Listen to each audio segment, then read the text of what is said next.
All right, let's jump right in. We're heading back to the 16th century to look at a really fascinating puzzle. And it's all about one incredible artist, Sofonisba Anguissola.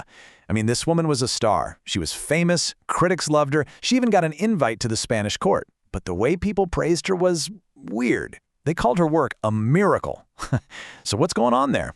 That's what we're going to unpack. Take a look at this. This is one of her most famous paintings, her sisters playing chess. It's not just a stiff portrait. It's so alive, so intimate.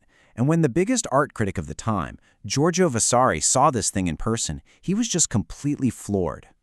Now you really got to pay attention to the words here. Truly alive, wanting in nothing save speech. In the Renaissance, that was it. That was the gold medal of compliments. It meant you didn't just paint a picture, you literally breathed life into it. But here's the thing.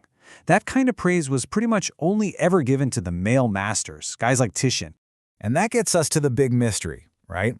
Why was it a miracle for a woman like Anguissola to create portraits that felt like they could talk? What was so shocking about her talent that it seemed to fly in the face of, well, everything they thought they knew? The answer, and this is what's so cool, isn't just in some dusty art history book. To really get it, we have to dig way deeper into how they understood biology, philosophy, and the very act of creation itself.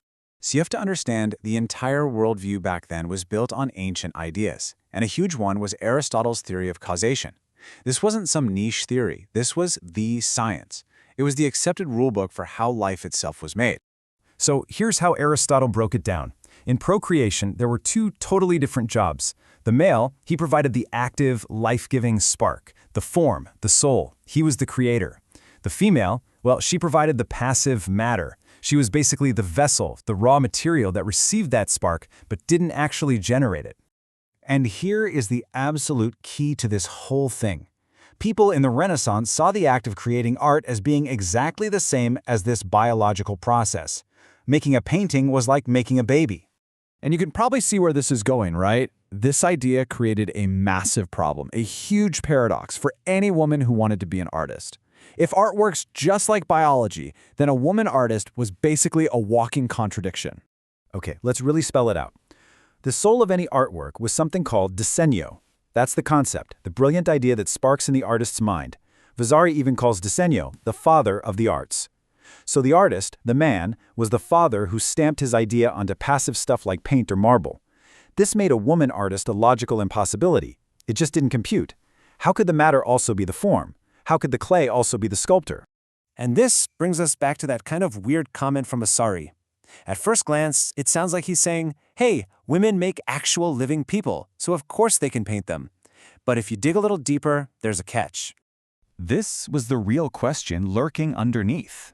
Was a woman's talent seen as just another form of reproduction, not creation? Was she only able to faithfully copy what was right in front of her, the same way her body was just seen as a vessel that carried a life form created by a man? Okay, so this whole copying versus creating thing, it was a huge deal back then. It was basically the dividing line between being a good technician and being a true genius. And they had different words for it.